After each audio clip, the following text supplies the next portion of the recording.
Nós estamos vivendo um novo tempo, aquilo que algumas pessoas chamam de o novo normal. E hoje eu quero te dizer que mesmo que as coisas mudem, nós podemos manter a mesma essência. É sobre isso que nós queremos refletir no dia de hoje e também nas próximas pregações. Esse novo normal que está por aí, que está chegando, que nos enche de dúvidas no coração, a gente não sabe direito o que vai ser igual quando essa pandemia passar, o que vai mudar, o que isso tudo vai nos afetar, e por vezes o nosso coração fica inquieto, fica ansioso com tudo isso. Mas eu quero te dizer que você não precisa ficar ansioso. Não é a primeira vez que as coisas mudam desde que o ser humano é ser humano, ou mesmo desde que a igreja cristã é a igreja cristã. Muitas vezes as coisas já mudaram e você pode ter a certeza de que a essência de ser cristão continua a mesma. Essa certeza da essência cristã, que é o centro da nossa existência, o centro do nosso ser como igreja, desse relacionamento com Deus, esse não muda. A forma das coisas, a forma como a gente faz, ela sim é flexível, ela muda tantas e tantas vezes, já mudou na história, mas o nosso relacionamento com Deus é um relacionamento que não muda. Se nós olharmos para a história, nós vamos ver que no Antigo Testamento, por exemplo, o povo de Deus passou por exílios, passou por dispersão, passou por tempos de bonança, onde tudo estava tranquilo, e independente como era, eles mantiveram a sua essência no relacionamento com Deus. Se nós olhamos para o Novo Testamento, nós vemos vários contextos diferentes. Nós vemos os primeiros cristãos convivendo com Jesus Cristo durante 3 anos, num período maravilhoso de ensinamento, de convivência. Depois disso, enfrentaram tempos de grande perseguição. Até o ano 300, mais ou menos, da era cristã, a igreja foi perseguida. Depois desse tempo, mudou o contexto novamente e a igreja cristã passou a ser a religião oficial do império. E de lá para cá, muitas mudanças aconteceram. Os cristãos passaram pela dispersão, foram espalhados pelo mundo todo e mantiveram a sua essência cristã. Eles depois passaram um período de expansão, onde o cristianismo cresceu muito e foi mantida a essência de tal maneira que nós estamos aqui hoje. Nós passamos por um tempo da reforma, que nós chamamos da reforma protestante ou da reforma luterana, mantivemos a nossa essência firme, por sinal, reformada ali. Se nós pensarmos até mesmo na nossa era agora, das nossas gerações, ou pelo menos as gerações mais recentes, nós podemos ver que nossos antepassados, por exemplo, quando imigraram para o Brasil, quantas dificuldades eles passaram, mas mantiveram a essência da sua fé. Nós passamos por dificuldades estruturais, dificuldades de locomoção e tantas outras dificuldades e a nossa fé se manteve. Eu lembro histórias de comunidades que eram atendidas por pastores que vinham da Alemanha e atendiam inúmeras comunidades, e esses pastores conseguiam passar em determinada comunidade montados a cavalo uma vez por mês ou uma vez a cada 2 meses. E mesmo assim, a essência da fé se manteve. E com dificuldades de comunicação, com dificuldades de distância, e de repente hoje nós nos flagramos temerosos pelo que vai ser da nossa fé, pelo que vai ser da nossa igreja, com todas as facilidades que temos no nosso tempo. Por isso, desde o início já deixo te dizer, não precisa andar ansioso por causa disso. No entanto, nós queremos te propor aqui uma reflexão em 4 mensagens, uma série de pregações que inicia no dia de hoje, com 4 temas falando justamente sobre isso, sobre o que é forma e sobre o que é essência. E nesse sentido, deixo dizer que nesse novo normal, nesse novo tempo, só vai perder a essência de ser cristão, só vai perder a essência da fé aquele que quiser. Se nos nossos antepassados, com todas as dificuldades que tiveram, conseguiram manter a sua essência, quem dirá nós, com todas as facilidades de comunicação que temos hoje, não iríamos conseguir manter a essência do que é ser igreja? Por isso, nessa pregação, nessa reflexão aqui hoje, eu quero compartilhar contigo sobre que a nossa essência é o perdão e a graça de Jesus Cristo. Isso nunca vai mudar. No próximo culto, nós vamos ouvir sobre que uma das características da nossa essência é a pregação do Evangelho. Isso nunca vai mudar. No outro culto, nós vamos ouvir sobre que a essência de ser cristão é a comunhão, independente de como ela seja. E no outro culto, no quarto culto desta série, nós vamos ouvir sobre a essência de ser igreja, que é a fé. Isso não muda e jamais vai mudar.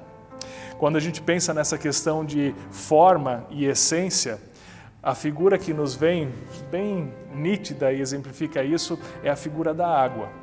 A água, ela pode estar num copo, ela pode estar numa chaleira, ela pode estar numa garrafa, ela pode estar no oceano, mas ela continua sendo água.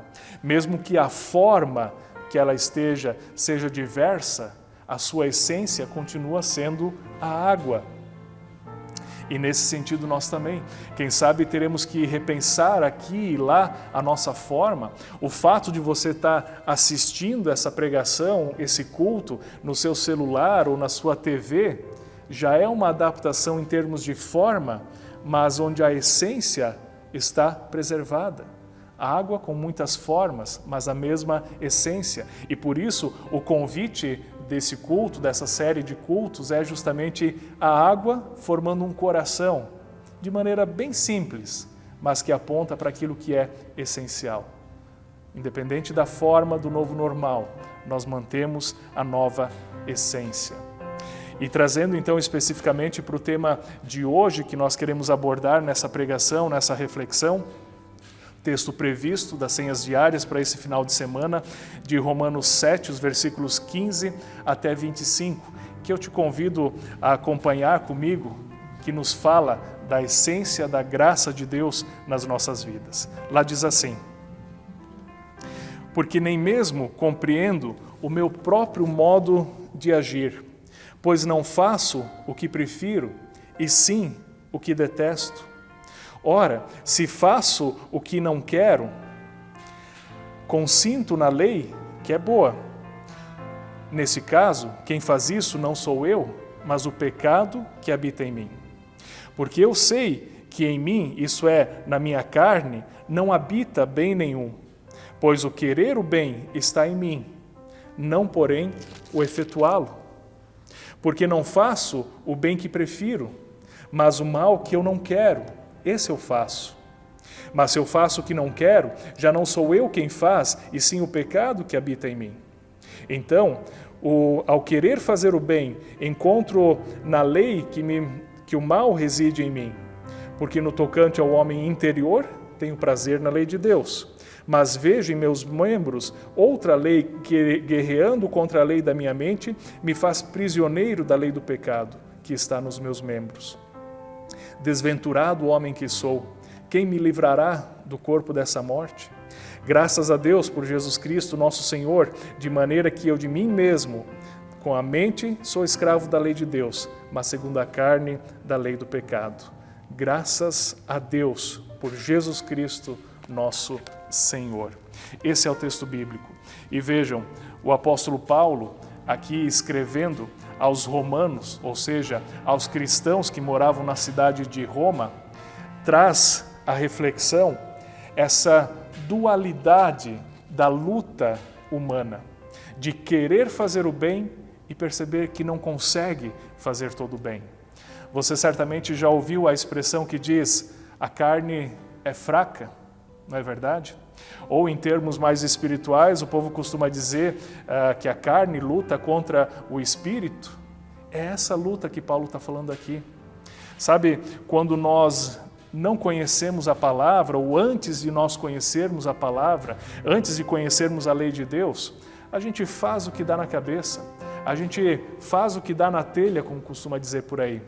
No entanto, quando nós nos aproximamos da palavra de Deus, quando nós vemos a lei de Deus agindo em nós e percebemos a graça de Cristo em nós, que Ele morreu por nós, pelo nosso pecado, nós percebemos que começa a agir dentro de nós uma outra lei, uma vontade de fazer aquilo que é certo, mas nem sempre nós conseguimos, porque a carne é fraca. Veja, o que o apóstolo Paulo descreve aqui é que nós continuamos a ser pecadores, mesmo depois de crermos em Jesus Cristo, mesmo depois de termos entregado a nossa vida a Ele, nós continuamos como pecadores. E talvez nunca seremos perfeitos. De fato, o ser humano, a pessoa cristã, não é uma pessoa perfeita, mas é uma pessoa em aperfeiçoamento. O ser humano é uma pessoa em aperfeiçoamento. Quem sabe você já ouviu aquela frase, alguém dizer assim: olha, eu não vou na igreja porque lá na igreja só tem pecador, lá na igreja só tem hipócrita. Quando alguém me diz isso, eu digo, e tem lugar para mais um. Porque todos nós somos falhos, todos nós somos pecadores, nenhum de nós é perfeito. A grande questão é que nós estamos sendo trabalhados por Deus em Jesus Cristo. Eu brinco sempre dizendo que o cristão deveria ser alguém que anda com aquelas placas assim penduradas no corpo, como o pessoal nas grandes capitais, né, que vive divulgando propaganda. No entanto, deveria estar escrito em nossa roupa, em nosso corpo, uma placa dizendo em reforma ou em obras. Porque nós vamos sendo aperfeiçoados por Deus conforme estamos próximos dele. Quando nós vemos aqui nesse texto o apóstolo Paulo dizendo: eu tenho essa luta dentro de mim, porque eu quero fazer uma coisa, mas acabo fazendo outra, é disso que ele está falando. Quem sabe nessa época agora de coronavírus, onde muitas pessoas estão isoladas em suas casas, talvez estejam experimentando essa realidade de uma maneira bem concreta. Quando de repente nós somos confrontados com o fato de termos que conviver de maneira mais intensa com o nosso cônjuge, com os nossos filhos, com os nossos pais, e de repente nós percebemos: eu deveria ser mais paciente, mas de novo eu explodi. Eu deveria ter mais calma, mas de novo eu agi de maneira irritadiça. Eu devia ser mais tranquilo, mas de novo eu explodi com alguém. Isso já aconteceu contigo? Comigo já aconteceu. E a gente precisa voltar atrás e se arrepender e pedir perdão e começar de novo. E aí você pensa: por que eu fiz isso? Eu não queria ter feito isso, mas fez. É a nossa velha natureza, a carne que é fraca, que sempre de novo nos traz de volta para o pecado. Lembro dos tempos do meu estágio num centro de recuperação para dependentes químicos. Quantas pessoas que lá passavam um tempo eram tocadas pela palavra de Deus, mas ao finalizar o tratamento retornavam para sua rotina, convictas, certas de que nunca mais fariam uso de substâncias químicas, álcool, drogas, sabe-se lá o quê, e novamente recaíam. Sabe, não é só dessa realidade de dependência química, mas é a nossa vida cotidiana de querer melhorar, mas perceber que somos pecadores.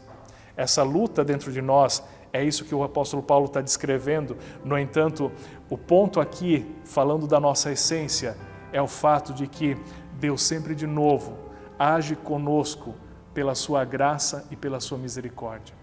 No versículo 25, a primeira parte, o Paulo conclui esse pensamento dizendo: graças a Deus por meio de Jesus Cristo, nosso Senhor.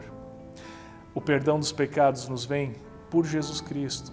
E é graças a Ele que nós sempre de novo podemos ter o perdão dos pecados. E essa é uma palavra que vale para ti agora, nesse momento bem específico, bem concreto que você está passando, mas retomando a questão da nossa essência. Isso é algo que jamais vai mudar no fato de nós sermos cristãos, de nós sermos igreja. Eu posso estar falando essa pregação para ti nesse culto interativo ou num culto presencial ou sabe-se lá qual atividade da igreja, mesmo que coisas mudem, algumas coisas a gente vai ter que repensar, mas essa realidade da graça, do perdão dos pecados em Jesus Cristo é algo que você pode ficar tranquilo, jamais vai mudar. Jesus Cristo vai estar contigo a cada momento, trabalhando e tocando em ti, na tua realidade, na tua vida. Isso jamais vai mudar. Ele promete a sua palavra que nós jamais estaremos sozinhos e a sua graça nunca nos abandona. Por isso, fique firme nessa palavra. Independente de como seja o novo normal, independente do nosso mundo às vezes estar de cabeça para baixo, a gente tem incertezas quanto ao futuro. Lembra, Ele está contigo. Isso nada vai mudar. Por isso, fique conosco agora também nesses próximos cultos, quando nós seguiremos falando da nossa essência de sermos igreja. Nesse culto refletimos sobre a essência da graça e do perdão dos pecados em Jesus Cristo. Isso que eu anuncio para ti. Nos próximos, não perca, nós seguiremos falando sobre a nossa essência. Grande abraço, fique com Deus, que Ele, a sua graça e a sua bondade estejam contigo por todos os dias da sua vida. Amém.